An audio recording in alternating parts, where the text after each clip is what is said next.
episode of the Wedding Film School Show is brought to you by MusicBed, the best music licensing platform for wedding filmmakers. Head over to themusicbed.com and enter our code WFS on checkout to get a free month on your annual wedding subscription. Now, on to the show. Hi guys, how you doing? It's the Youngs. I actually can't imagine ever doing a wedding with my wife. We get that A lot. But our response is, I can't imagine not running it with my spouse. He has always been on the background, helping me with the business side. Because I was in the corporate TV broadcast world, in that world, it's kind of frowned upon to be a wedding videographer. Now, given the people who know, they know that's like, oh, I make a lot more money than you actually, so. I'll just show them my books. Yeah. How do you get that kind of trust, especially with planners? The fact that we are married has kind of helped with that. We're able to collectively harness that relationship with the couple, and we kind of branded ourselves on building that relationship with them. If you do not have the experience behind the camera in a wedding environment, get experience. So you need to be second shooting. You need to be shadowing. You need to just put yourself in this environment to understand the flow and how weddings work.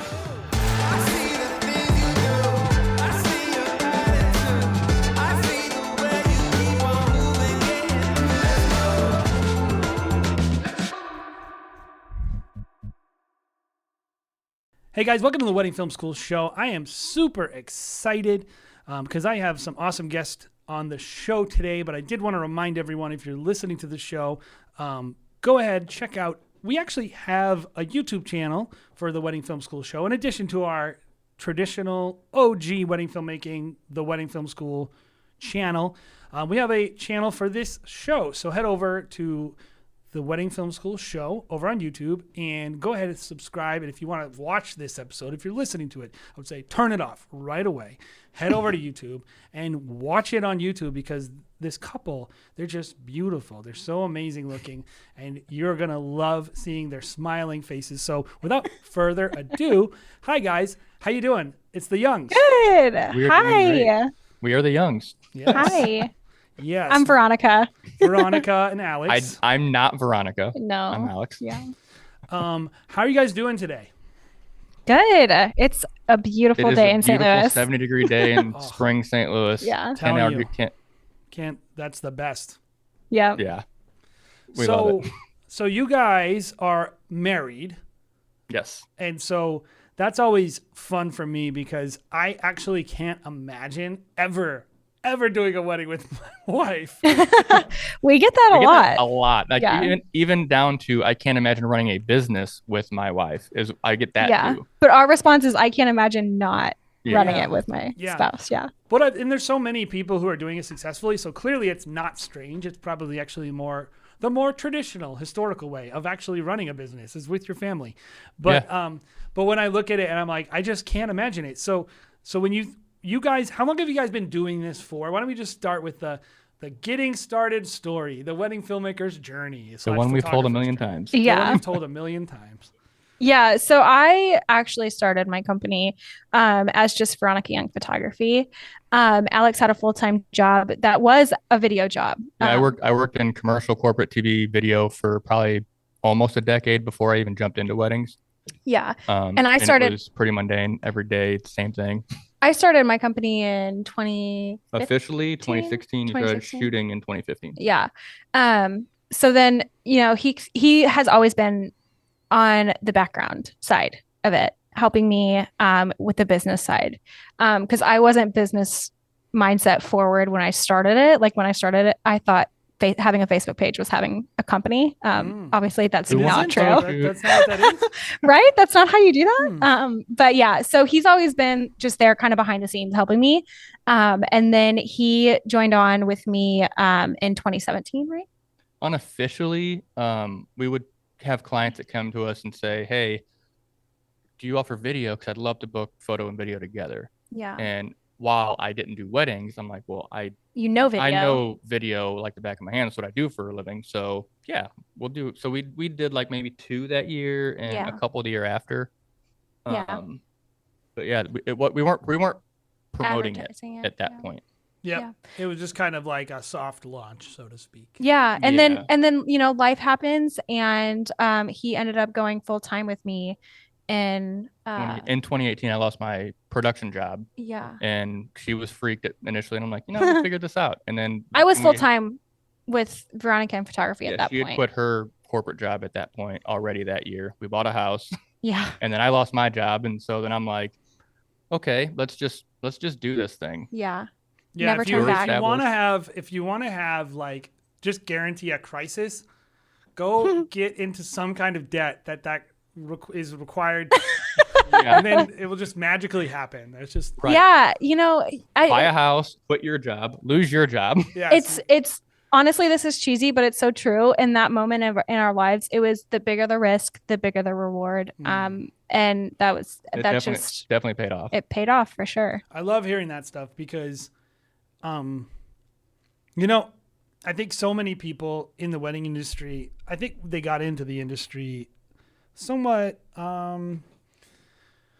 just some backdoor ways, right? Very few people are like, I think with photography, it's different, right? Like a lot of people are like, I love photography and I'm going to do wedding video. Everyone who got into video was like, I want to do video. I want to be a storyteller. I want to be a filmmaker. And then they're like, well, I have this camera. I got to make money with it. I could try weddings. Like that's so many people's journey. And I love how like you actually learned to love it. Yeah. Like you really do. And he did. He had to learn to love it because I mean, he'll be honest and say that he did not want to do that. I had zero intention of doing weddings. And because I had to be like, hey, like actually give it a chance. Like we're impacting people's lives like really big and doing something super epic that they're taking away forever. Like just see how it goes, see how it feels like doing it, and you ended up loving it. Yeah, and I mean, I think it came down, my mindset behind it came down to because I was in the corporate TV broadcast world for so long. In that world, I'm sure you can attest to this. It's kind of frowned upon to be a wedding videographer. Are you in Video Village? The Facebook group Video Village. So that's like one of the OG Facebook groups. If you drop that you're a wedding filmmaker, it's like scum of the earth. You are like not a real person to them. Oh no. Yeah. Oh no. Like they're like, well, okay, but like, so I would never hire you to literally even be a gaffer. Oh like, no. Yeah, I don't want to join that group. No. They don't know. Now, given the people who know, they know that's like, oh, I make a lot more money than you actually. So Yeah, I'll just show them my books. yeah. Yeah. But at the end of the day, I've had this discussion with a lot of people. I come from a production background more so than weddings as well. Yeah. As well as Jared. Music videos, things like that. And I found that background has been really beneficial for me because I understand audio and lighting and even something as simple as cable management, just like production. Oh my gosh. Yeah. So how have you found that your commercial experience has really informed how you film weddings? I mean, oh man, there's so many things. I could do a whole podcast. The fact on that he episode. even like just referenced the cable things, like you are such a I'm a stickler. Yeah. But that comes from my music production background. It's the cable thing. Yeah. He's like taping and like making sure like even the tape is like laid perfectly so people don't trip, but it also looks okay. Like Well, you would you would get kicked off sets if you didn't gaff your cables. Oh, for sure. So really, and we actually just talked about this on the podcast.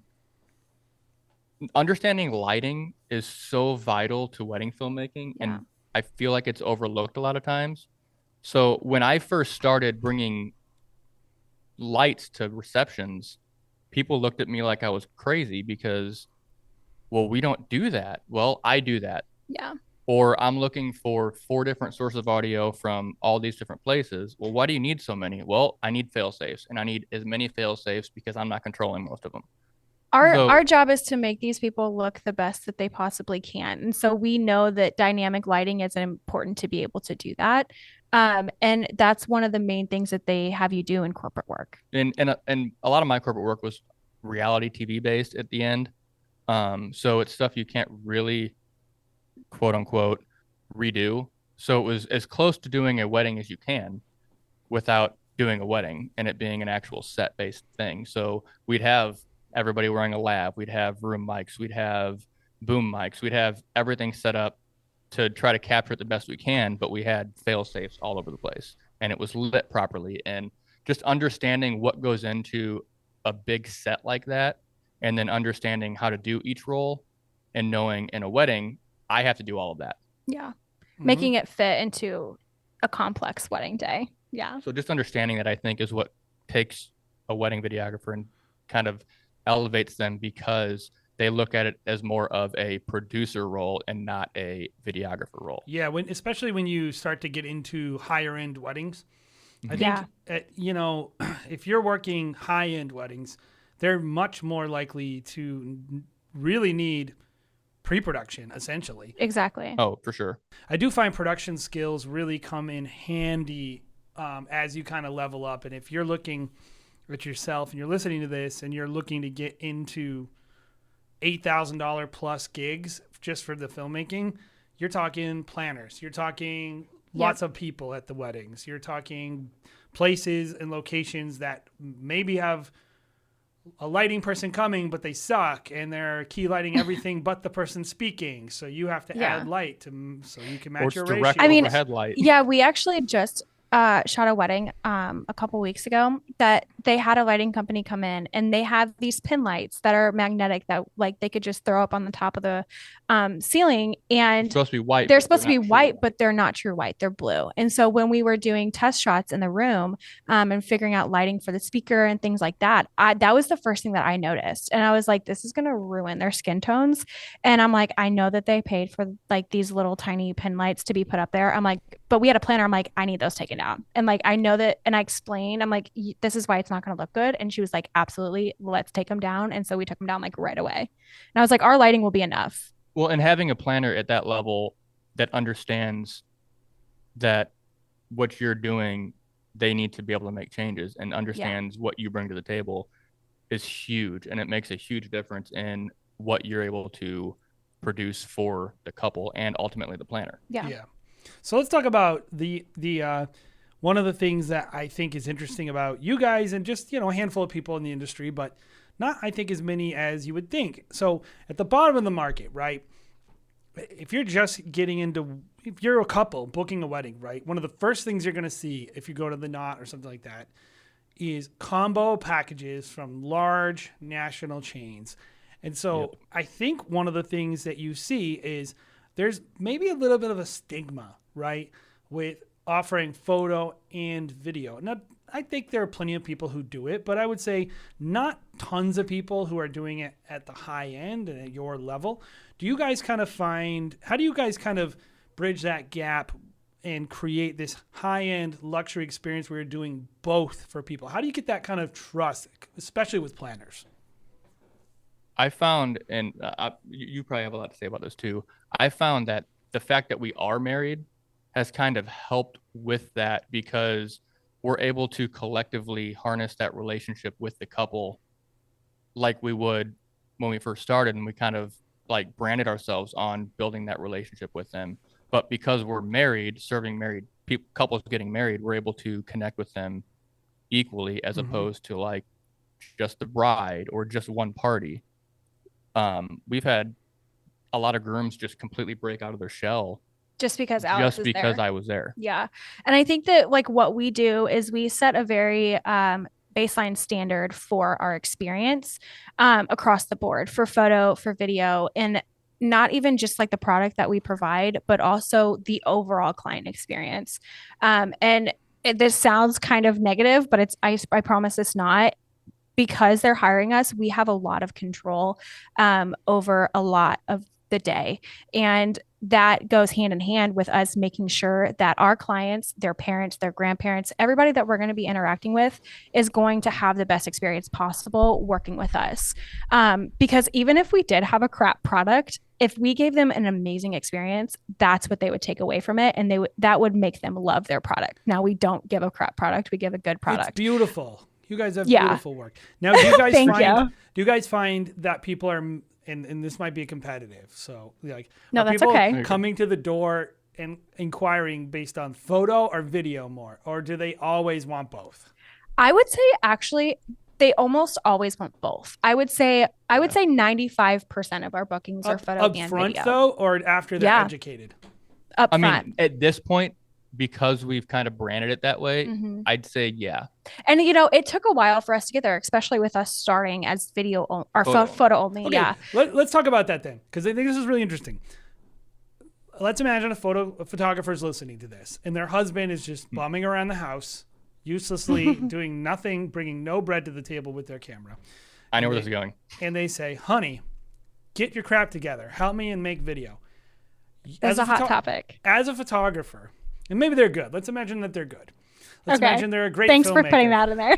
Let's imagine that they are good. They're their own little Alex. And and how would you kind of encourage someone to add video to their photo business? I would say, whether you are good or not, if you do not have the experience behind the camera in a wedding environment, get experience. Get experience, get experience. Before you add it as part of your brand. So you need to be second shooting. You need to be shadowing. You need to be taking behind the scenes photos for a photographer. You need to just put yourself in this environment to understand the flow and how weddings work. And it's not just documenting. You have to manage expectations of your clients, of your clients' parents, of emotions, highs and lows of the day, and how to But what work about through for that. video? What about adding video to a photo business? Because I think like a lot of people do this all the time. Usually it's low end. They'll come to me and they'll say like, "Oh, I want to add video to my photo business." Because I have an editing studio. So a lot of our clients are photographers who want to add video and they can't edit, so they need someone to help them with their editing. How would a photographer add video to their packages? Like, what was that journey like for you guys when you were making the decision, like, hey, we're going to add video? Well, you educated yourself like a lot. I mean, I did a lot of I brought a friend of ours in that he worked for a volume video company that's pretty big locally, and he had hundreds of weddings under his belt. So I brought him in to show me kind of the gameplay for a wedding day. And then I took what he taught me, combined that with all the production knowledge that I had already had, and kind of created a product and a workflow for us that worked. Yeah. And you got to just start. I mean, everybody starts somewhere. So, And I think you mentioned if they're good, but I feel like it's important to note that like there's a huge influx of people that are like, hey, I'm in photography. My husband could pick up a camera and learn video, so let's bring him on board. I think the biggest reason that those companies aren't taking off as much is because at the end of the day, you're going to be judged based on your worst product. So if you're a really good photographer, but you're offering video, but it's kind of subpar, you're going to be remembered for your subpar video, not your great photography. Yeah, that's a good point. So it's important to be at the same level for both Yeah. before you start incorporating it as your brand. that's why I said this is a hot topic, Yeah. because Yeah. that's a pretty unpopular We've had opinion, this I would say. conversation lots of times. Yeah. Well, we talk about all the time with our team. We're only as good as we can only charge as much as our worst shooter. Yeah. So like whoever that person is, whatever that basement is, that's your price. Yeah. You're not. But I mean, like I said, you have to start somewhere. So the way we did it, that's probably go the ahead. best way to answer that question. Yeah. Is the way we did it was, we were booking photography. That's what everybody knew. We were still Veronica Young Photography. We would just reach out to clients a couple months before their wedding, maybe earlier, and say, hey, we're now offering video, and it was just to them. And we'd give them an introductory rate. A little sweetheart deal. Yeah. So we're not doing anything else that day. We'll do video for you. So we booked at the first year we did that, we probably booked maybe 9, Yeah. and we did 45 weddings that year. And we just kept progressing. And then as word spread that we also offered video and that our packages were more geared toward pushing the clients to a combo package, that's what we were getting, was more combo based packages. Up front, we had to kind of talk the photography only people into booking videography. Yeah. Now, And what was it that wasn't sales that process difficult. like? Were you primarily doing the sales, Veronica, at that point? I still She do still the does. sales. Yeah. So what was that sales process like where you were like, hey, but also how did you start maybe you didn't know all the lingo or all the deliverables or all that stuff. How did you just integrate selling an additional service as a photographer? Yeah, so I would say a lot of it came just through organic conversation, talking to our clients and getting to know them, maybe even just having their timeline meeting, which is coming up like close to their wedding day. So I would say, I just put the bug in their ear, and I'm also asking about other vendors that they've hired. Hey, have you gotten a florist or anything like that? And if I know that they're not mentioning a videographer, I'm like, well, is that something like you're interested in? Because we could do that for you. Ooh, And you're sneaky. You married you married a savage. Oh, trust me. Okay. With all the love. Yeah. I love it though. Yeah, I love that. That's so because you've passively introduced something. Yeah. And I don't ever want to force anything down anybody's throats. So It's searching for pain points. yeah, That's what it comes down it's to. solving their problems that they might not even know that they have. Mhm. So when I'm talking even about like what's important to them on their wedding day, and if they're like, I mean, I've had ones where like my grandpa's going to be there, and honestly, this might be like the last event that he's ever going to attend. I'm like, you want that on video? Like, you want your grandpa on the dance floor, like busting a move, and we can do that for you. Like, let me solve these problems for you. And actually, I mean, I don't want to be the person that brings this up because It's your okay. dad, No, but, it's okay. we actually have a very personal story as to how we get people to book video, and it's not even sleazy because It's just the truth. it's our experience. When we got married, we made lots of mistakes. We didn't hire a super professional photographer. We didn't even have video, even though I worked in professional video. And then a few years later, her dad suddenly died. Yeah. So all we have are a couple photos of her dad. And so it does So feel we like kind of like pitch it as, we wish we had video of her dad walking her down the aisle. it does feel a little like weird, but also I'm just giving a real life experience on why it's so valuable and why they should be adding it. If you're already spending this much, why not just add it on? Agreed. So as a photographer, and sorry to keep talking to your wife, Alex, but No, you're fine. but She's better than I am anyway. Well, here's my thing is like I just think photographers in general are just so much better at sales than filmmakers and so much better at marketing and branding. And They have to be. I just wonder why that is. Like, have you had That an is interesting. opportunity, Veronica, to just take a peek into the weird world that is wedding filmmakers? I mean, other than what Alex does, and what we do together, no, I haven't. So, like, I don't know what it looks like for just a videographer to sell themselves. Other than like what I've seen in our industry, And what we've at a done- very base level. We've done maybe, 4 total weddings that were video only. Yeah, I mean, we do offer video only. So I can pitch a video only, but because we do both, it's very much of a similar sales structure to when I'm just pitching either both of us or just photography. Yeah. Have you found though that like have you guys found as you're kind of adding this, like what was the process like? Because I've added a lot of products over the years. Mhm. Different things, and every time it takes me a little while to kind of make my rounds, have multiple Yeah. conversations with my partners and the people that I work with. Well, why do I want that? What is that again? What's the difference between this and that? Oh and the yeah, other there thing? was. Like, Yeah. did you guys find there was a bit of a learning curve with your partners when you started to add this, and how did you go about educating? Because we talk a lot about educating couples, and that's important. Yeah. You just hit on that right there, like how to educate someone the value of what you're doing and why they might want to add it. I don't think most people talk enough about educating their vendor partners. Yeah. And I'm telling you, we created an education program last year with one of our things. I brought my average sale up 30% Ooh. Wow. just by I educating planners what we sell. I think that that's interesting that you bring that up, because that is something that Alex says all the time. And I agree with you, is that, and I think that it is changing as I say this, but I think that it is starting to change. A lot of planners do not push video, or they make An afterthought. it's an afterthought. So they are like, let's prioritize photo over video. If here's your budget, let's put this amount towards photo, and then if we have anything left, we'll add video. Well, And it's the if we have anything left part that kind of pigeonholes them into A standard.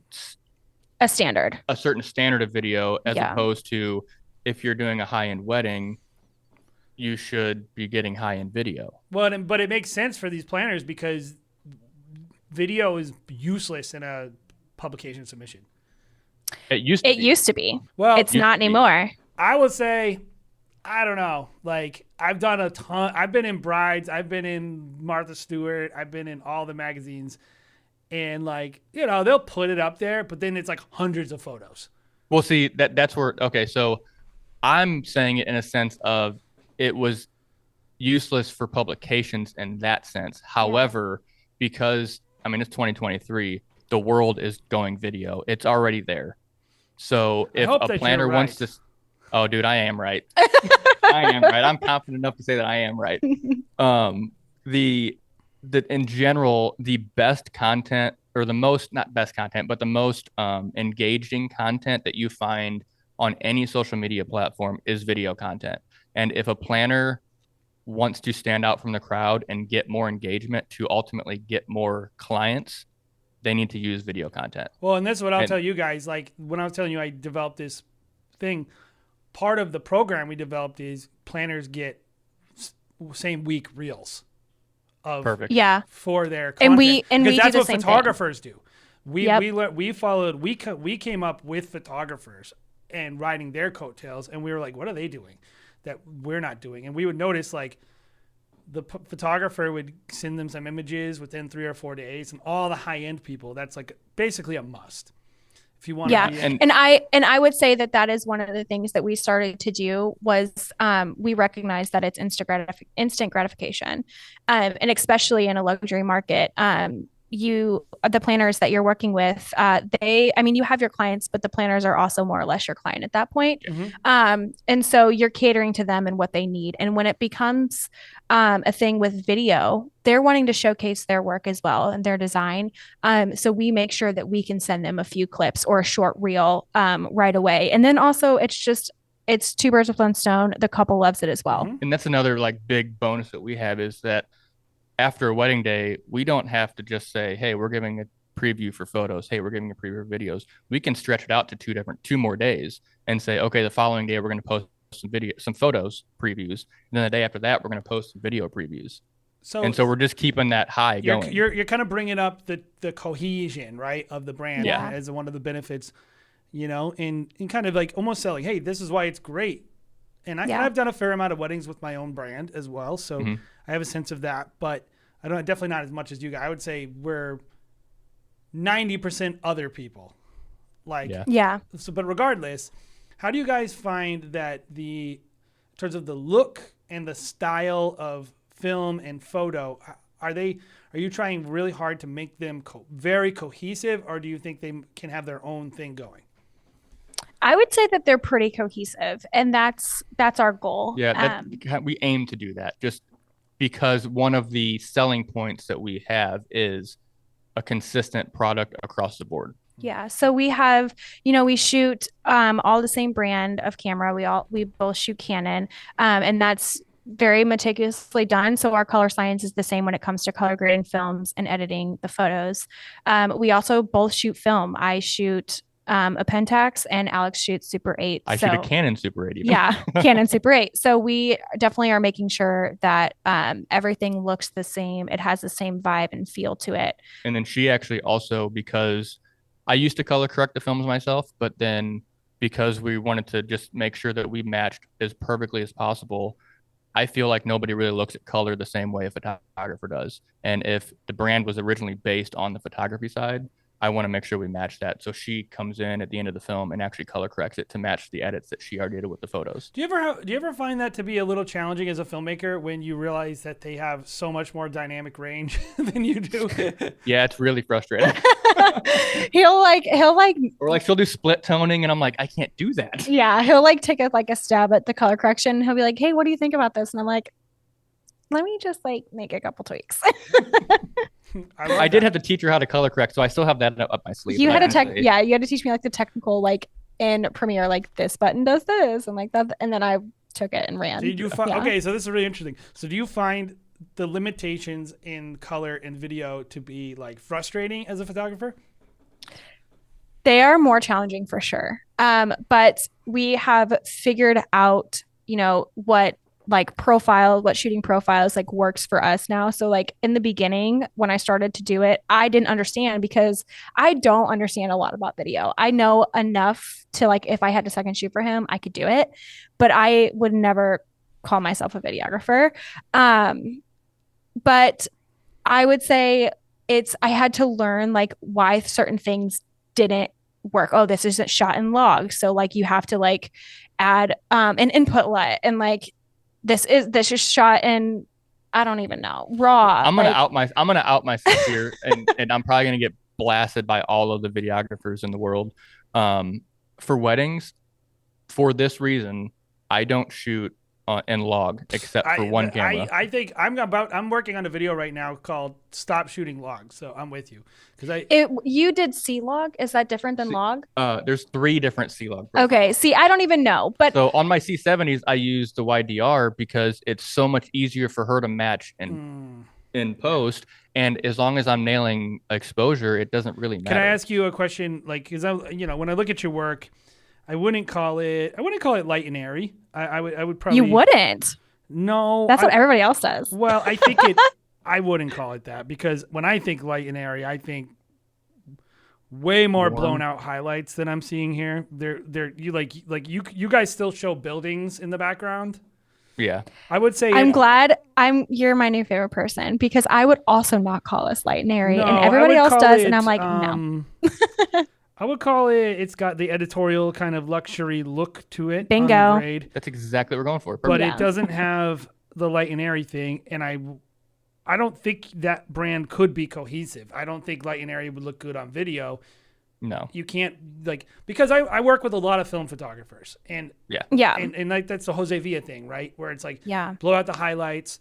The roll off is beautiful. I wouldn't actually even say that Jose Villa. Yeah, he's not really he's more light and airy, editorial really. almost. No. But it's probably more Katie Mary she's pretty light. And yes. airy. Yes. Like That's Katie a good is example. pretty light and airy, and like she's blowing those highlights out to the point where there's like halation and everything's just like you can't do that with video. The highlights are just like clip, like there's just a clip and they're off and it looks garbagey. It's not It's not good. So that's why I don't call you light and airy because I'm like, well, I love that. The video look, it just looks like editorial, Our whole style in general is like timeless, and so having really, really like moody shadows or really blown out highlights it's not timeless. We want things we want them to feel like they're real. Now we will do the moody shadows and like motion, but on purpose. And that's when we bring out the editorial side is when we start to get like super creative with it. So you I would guys say are like a more like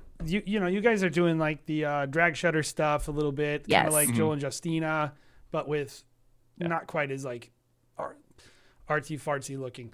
Not forcing it. Yeah. So I love it, and it looks great. But I was like, Thank you. It looks cohesive. It looks like you guys are intentionally trying to create a collection, which is awesome. So one of the things Alex was talking to me about was something that comes up a lot, especially in wedding filmmaking groups. I'm not sure about in photography groups as much anymore, but it does. It does. Yeah. Is how the knot. This is. I'll lay the scenario out for everyone listening. Person getting into the industry, just trying to book some gigs, right? And they're like, how do I find anyone? And people go, oh, networking. And I always say to them, like, okay, no top planner is going to talk to you. So how do they network? They have no portfolio. They need to get gigs, right? So then they go, okay, well, I saw this thing called The Knot. Is that a waste of money? Is that a good idea? Should I do that? And inevitably, they are pounced on by hundreds of people who literally say one of two things. Something that's just like a very no information, it's a scam, enter. Or it's a scam. I tried to cancel my contract that I signed up for a certain amount of time, and they won't give it back to me. These very same people, by the way, would not give back a retainer that someone booked on their contract, but they're, of course, very upset that they don't want to keep their commitments. and want their money back. And so those are pretty much one of two things. There's probably like a third option that comes up sometimes, which is something along the lines of, it's pretty good if you want low-end couples. Mm-hmm. Those are kind of like, almost no one says, yeah, it's solid. You can get a lot out of it. Why do you think people have like such a, because I think it's not just the Knot and Wedding Wire. It's just like in general advertising. But let's talk specifically about Knot and Wedding Wire. Why do you think people are just such haters on Knot and Wedding Wire? Go ahead. Okay. Excuse me. Ooh, sorry. I think the hate actually has manifested itself more recently. I'd say the last. When did Wedding Wire buy the Knot? Whatever year that was. 3 years ago, 4 years ago. Yeah. Yeah, I think that's when it manifested the most because it started making all these changes that people didn't like. Yeah. And It got complicated. It got complicated, and unfortunately, the fake inquiries did start happening at that point. And I'm not here to say that the Knot is the best thing in the world because it's absolutely not. I think the point of this is that we both all collectively have a very unpopular opinion. But I think it's, how am I going to put this? I think it's mostly hated because the people that jumped in on it didn't do well on it, and they blame the Knot for it. It's hated because they expected it to do the work for them. Yes. Yeah. That's what you were trying to get to. That's what I was trying to get to. I would agree. I think most people's opinion is actually an opinion on their success and not an opinion on the Knot and Wedding Wire. They're like, well, I spent money and it didn't work. And then when you talk to them, their impressions of like what they did versus my impressions of what they did. And this is why I know me and Alex are similar, because I've seen Alex answering questions in groups the same. And both of us are saying like, what did you do? So yeah, you need self-reflection. Yeah. What did you do? Like, what did you expect and what did you do? And so when you know, I was talking to Alex, and you guys, maybe not as much anymore. And like Alex said, and I've acknowledged a lot, like it's not for everyone. It's not for every market. It's not for every couple. It's not the end all be all. And it's probably not forever. If you're running your business, like it might be, you will come to a place where like your clients are not on the Knot as much anymore, but you can get really solid clients. So why don't you talk a little bit about your journey and like you guys using the Knot and like kind of, you know, we could talk bad stuff too, but maybe some of the good things you guys found and how you were able to make it work. I'll start with the good because I mean, ultimately I attribute the Knot to a lot of our growth. And that, in 2017 was our first, like, I would call it our first full year of weddings. Were you the youngs at that point, or were you still? No, we weren't the youngs officially until, ironically, was it 2020? We launched. No, it was 2019. No, I think it was 2020 because we did the rebrand, and then COVID happened, right? It was 2019. It was 2019. She probably knows better than I do. Anyway. She's like, I'm not going to debate this with you. Trust me. Oh yeah, it was after I lost my job. Anyway, I digress. We had some weddings booked in 2016, but our first full year with photography was 2017, and that's the year we ended up jumping on the Knot and setting up a profile and doing all the things that everybody should be doing if they get a Knot profile. And we took our $30,000 in income from 2017 and turned that into $100,000 in 2018. And 95% of those bookings were from the Knot. You didn't even have to take a master class. No. We just did all the things that should be done. So make your thumbnail stand out.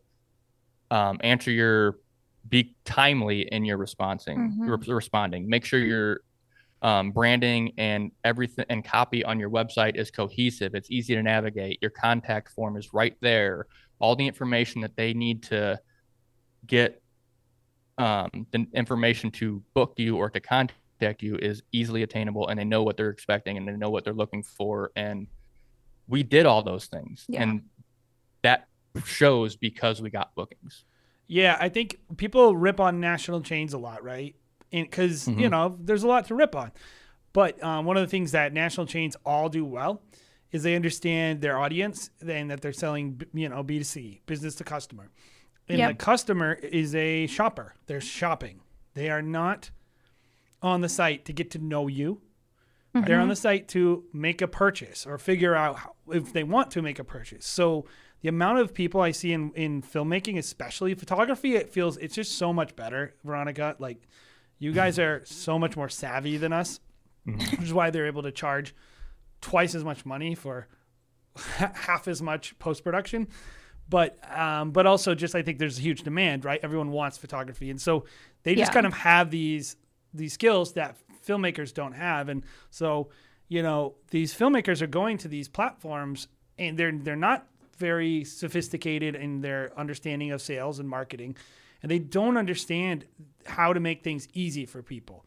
Like, if I click on your link, right, and I go to your website, and I can't figure out how to learn about you in a sales way, right? Not just in a way where it's like, well, like, is your website good? Although a lot of people there, Alex and Veronica, their website is terrible.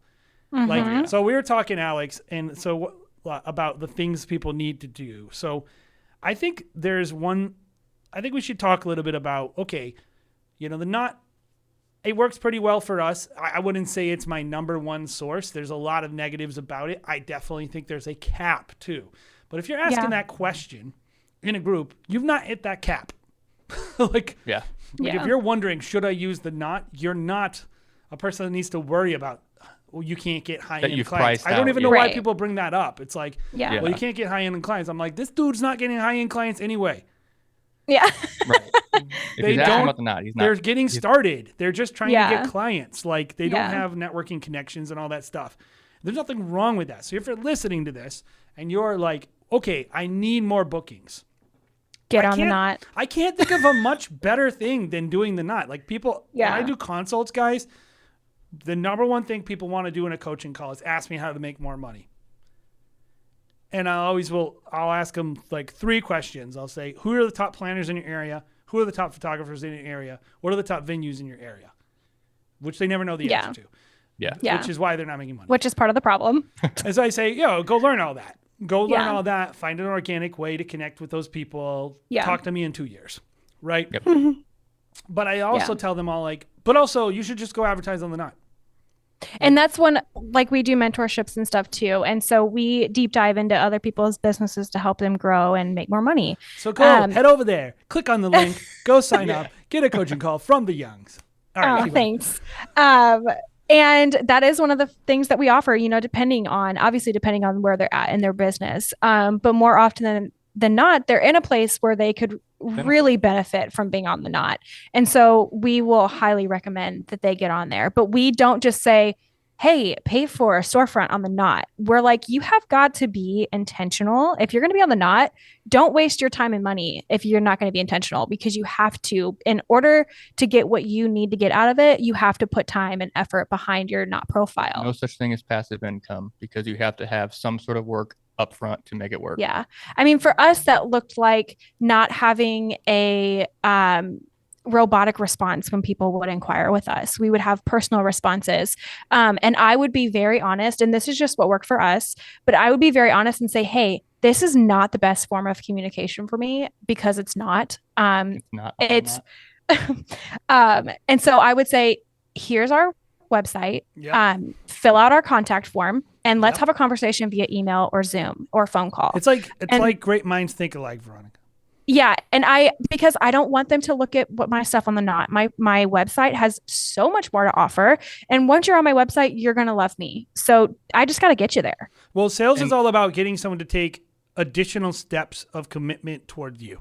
Like, if you're selling to someone, you need them to do something that costs them something. Yeah. Every step of the way. Like, you can't just let a person dick around on the Knot.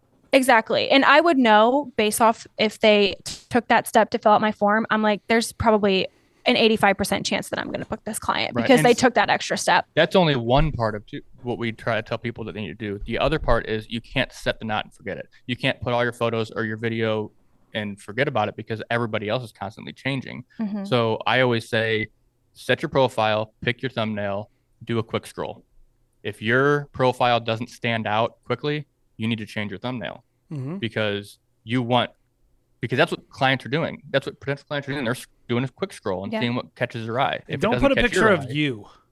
No. No. We actually Ugh. did a test once and did a GIF. Mm-hmm. We took a bunch of her photos and put a GIF on ours, and It- we got a lot. it of went very inquiries from well. that.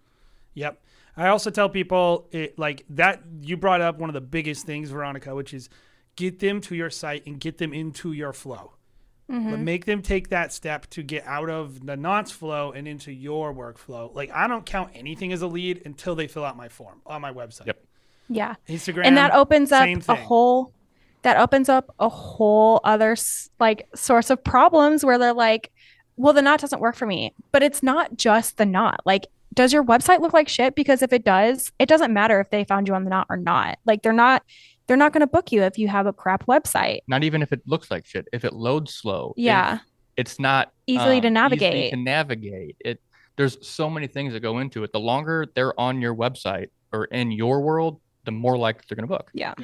The knot's great as long as you know the goal is to get them off the knot. That's what I tell people. Yes. The goal is to get them Yep. off the knot into your world, away from all your competitors, because they're Yeah. looking at The all good- these other people. The good thing about the knot is that you get a lot of eyeballs. Oh yeah. So that's the benefit of being on the knot, is because it can actually change into real customers and not just leads. Definitely. How, do you find that are you guys doing listings that are photo or video? Which market are you in? So I will say, ironically enough, we do not pay for advertising with the knot anymore. Like we've mentioned before, or just previously, we have capped out at this point. Our clients are not on the knot. They're probably not even necessarily searching for wedding inspo. They're hiring a planner and getting their inspo from them. So we do have It was a photo. but it was a photo profile, yeah, in the past, and Where we do you still think have. that price cap was in your market with the knot? I would say 4. no. I would say for photography, the cap was probably around 5,100. I think it was lower.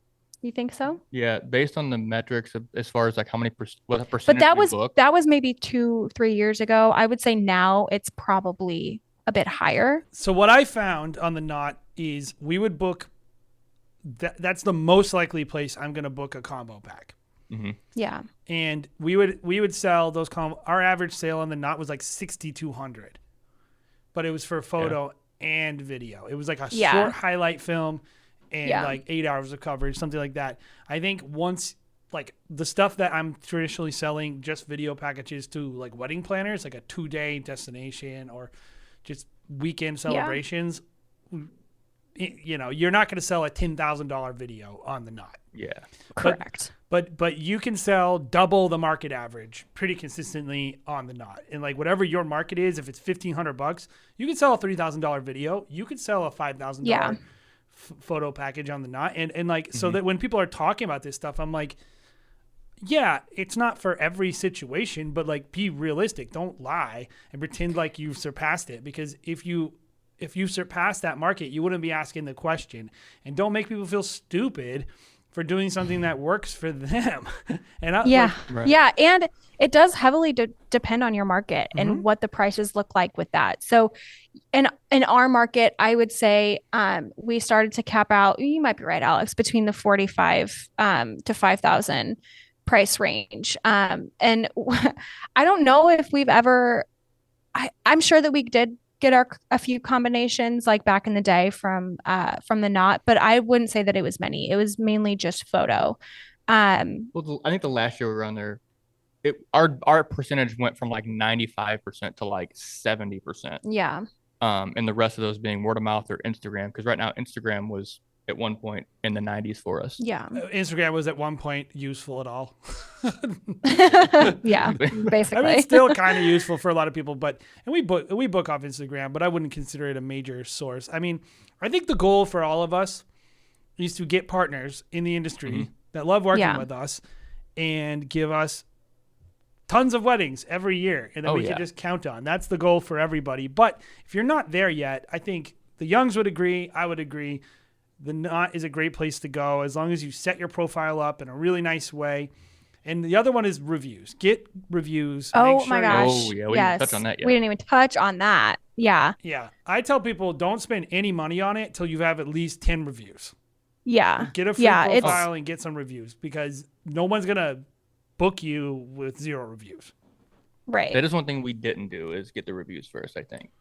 Well, we did get them eventually. No, like we didn't. We started paying before we had a whole lot of reviews anyway. Oh, I mean, I pay before I get reviews because I have money.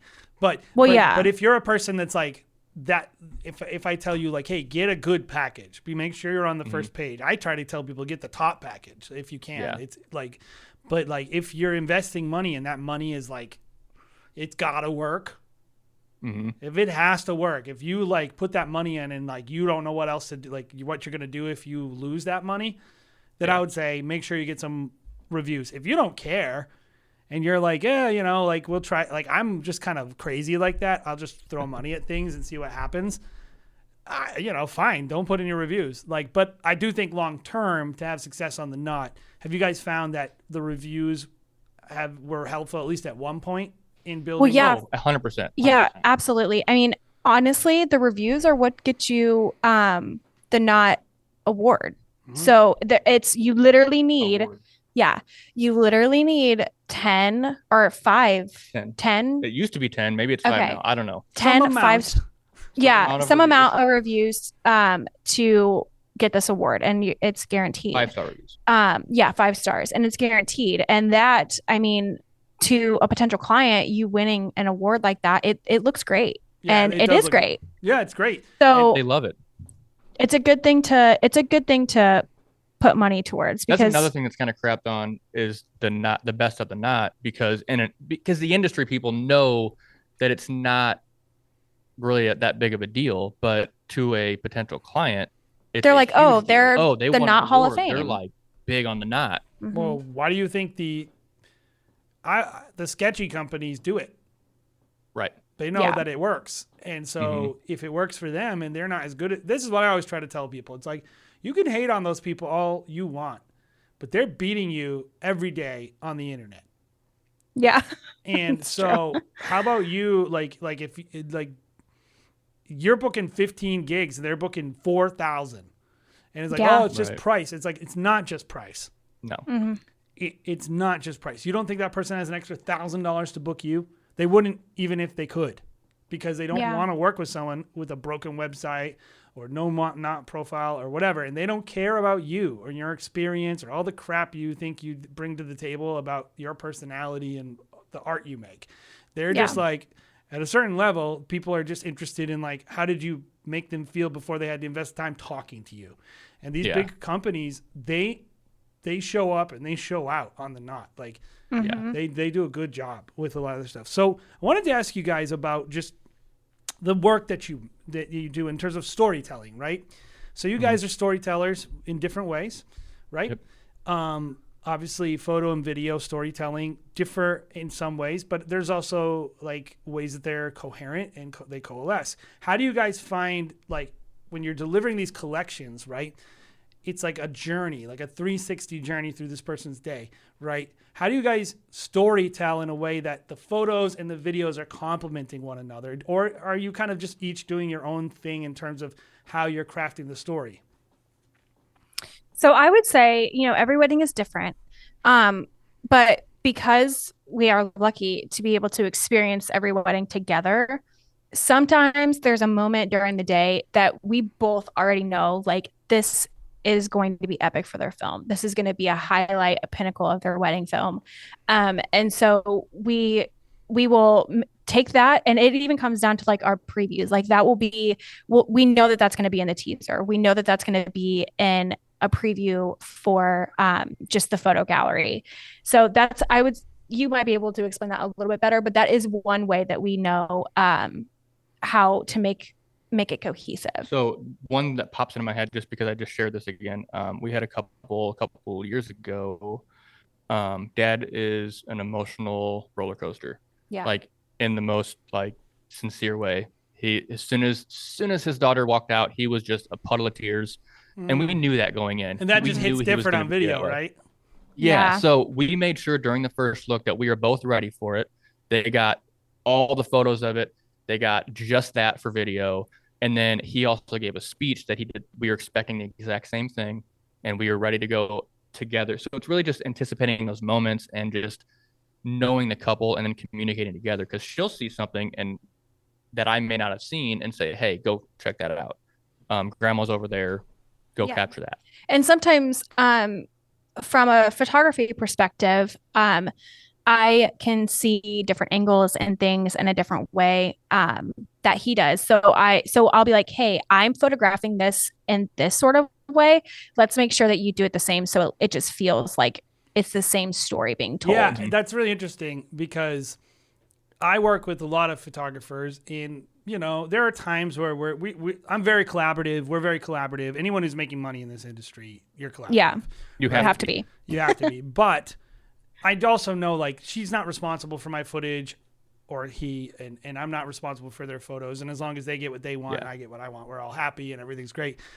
I would imagine it would be a little different when I'm delivering these collections, right? Yeah. Especially if that was like my bag, right? Like, our style is kind of just like, we don't really work too hard to make them connect in any way, in a meaningful way, minus the color grade. But for you guys, how do you find, like, when you're delivering a collection, right?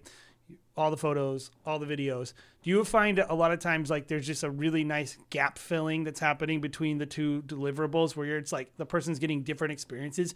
Or do you find kind of like that they often end up going down the same journey, but in different ways? I think you've mentioned the gaps, but it's a little different than what you mentioned. So we're in our studio right now. Mm-hmm. We offer reveal parties, and it's one of the main reasons we got this studio is so that we can put wherever it's at, right over here, put the photos and the video up on that TV. They can have their family, close friends, whatever, come to the studio, see everything for the first time, photos and videos. And what we typically do is we show them the video first, and they'll watch it, they'll get their tears out, and they'll get the story, they'll remember everything. But the video doesn't show everything because we can't show everything in a 5-minute film. Yeah. But then they get to go through their gallery on the TV. So then they're swiping through the gallery and referencing moments of the video based on the pictures, but then they're filling the gaps in between the spots that weren't shown on video because we didn't have time for it, and talking about those moments as well, because now they remember them. Well, yeah. You really have his through back the photo there, gallery. Yeah, No, but I think that's great because it's like I trust the photographers I work with, and so we will be like, oh, they're gonna get it, right? Mm-hmm. Yeah, and they will, and all that good stuff. But that being said, it's really amazing to know that, like, they can get a full with video just by nature, like you mentioned, Alex. You're gonna leave stuff on the cutting room floor. Mm-hmm. You just have to, because like the movement of a film is almost more important than the amount of stuff you fit in. Right. The other thing, I don't know if you agree with this, Veronica, I find photo to be way more, almost kind of abstract, like, because like you have this idea of like these people standing in a pose. Like even the formals and things like that, right? Like it's totally like surrealism almost, like versus video, which there's an element of surrealism, but I love the idea of kind of having like the surrealism and the timelessness of photo with kind of video just tends to be more trendy.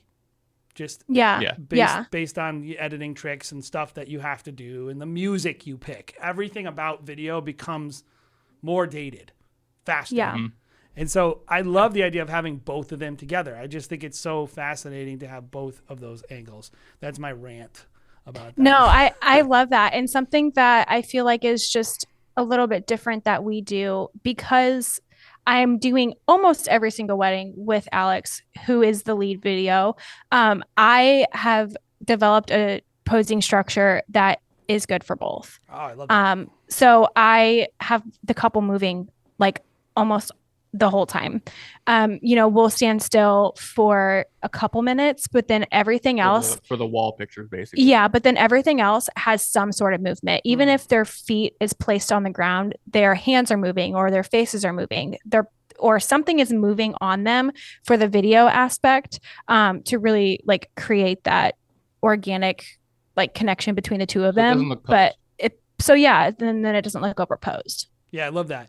And that's an age old. You're lucky, Alex, because you have this photography wife who's clearly very good, who understands what good, they're yeah. doing, right?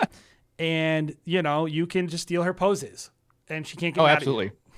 Honestly, she does probably 98% of the posing. Yeah, I I mean, he'll be like, "Hey, I have an idea," and I'm like, "Please, by all means, like hop in here." at you. I don't know if you guys would be surprised by this, but not all photographers are very excited about working with. Oh, I know. Oh, we know. Oh, I know. When we first started doing weddings together, and we'd only have photo or only have video, we'd get some, like, especially the video only ones. It was tricky to navigate because we're used to working together, but the photographer doesn't work with a lot of videographers. I think it comes down to communication Okay. and like setting expectations for each other, but also being kind. Like Yeah. you're there for the same reason. We've talked about this on other podcasts, but I've literally had photographers, I've seen it where like they set up a lay flat, and then I'm like, "Oh, hey, can I get some of that?" And they're like, "Sure," and they take it apart and hand it to me. I would never. You know what? It's actually, I would it's actually never completely do different. that. The opposite for us. She doesn't take apart the details. I hand her my camera sometimes. Oh yeah, So I can get like the grotto party interacting and hanging out and getting ready on one camera, and she'll have my another video camera in her hand. So she'll get her photos, and then she'll get some flat lay details on video. Man, She'll do it. I'm so I'm always so jealous of photographers. Like like the culture in photography, like the education side, like everything about it. It's so much easier to get like work your way to the top, right? Yeah. Like if you just Yeah. if you're good and you get around the right people and you can educate yourself, you can succeed.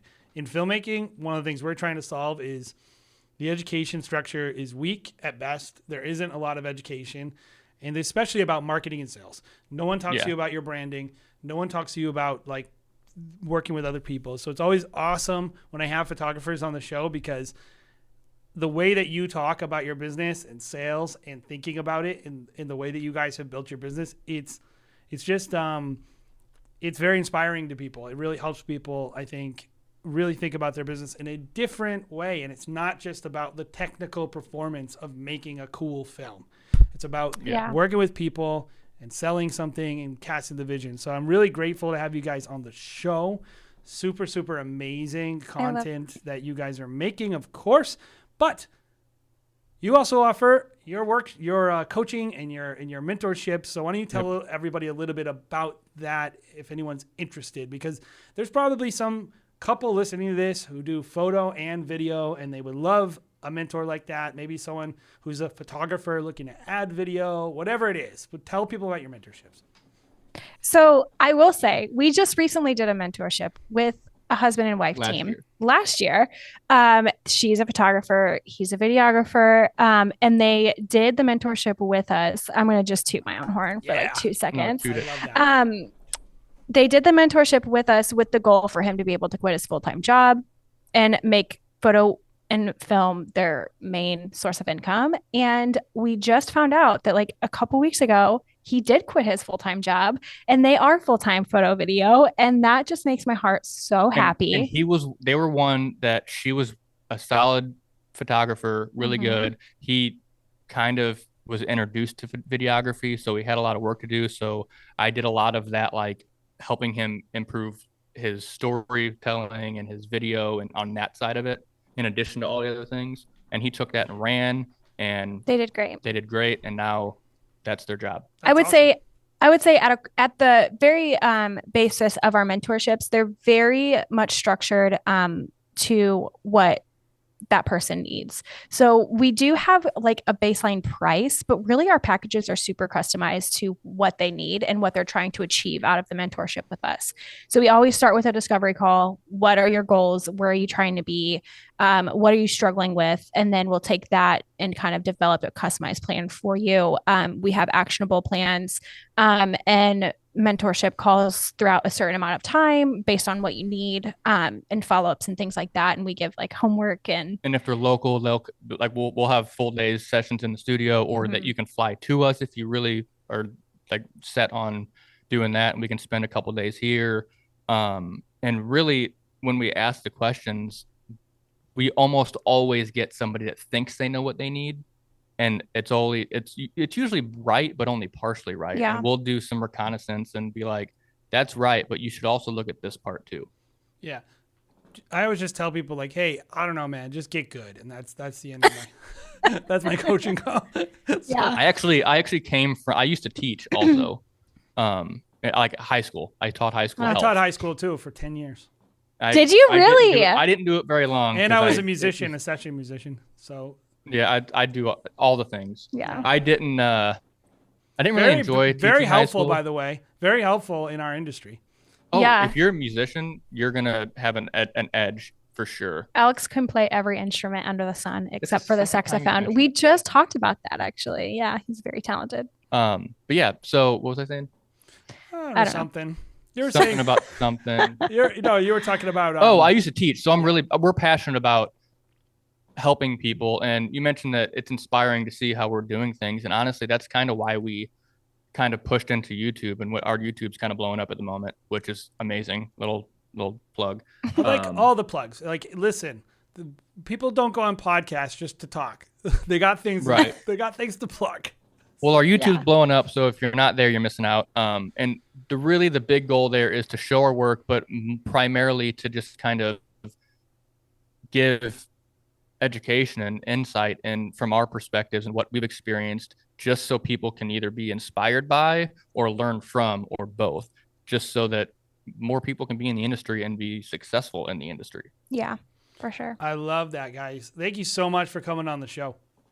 No problem. Thanks for having Appreciate it. us. Yeah, it's really great, and it's our goal is to have as different perspectives as possible, so we can. There's so much diversity in this industry, so many unique people and unique stories and unique ways of doing it, and I think that's really important for everyone to realize. Is like there are, of course, best practices, right?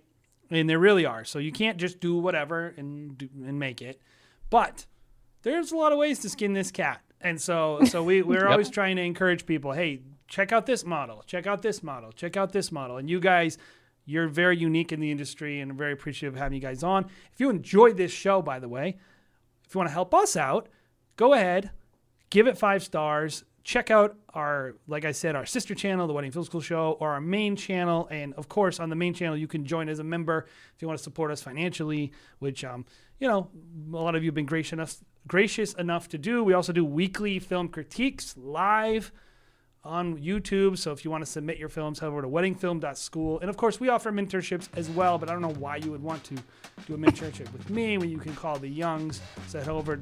How do people find you guys? So we are on Instagram at the Youngs Photo.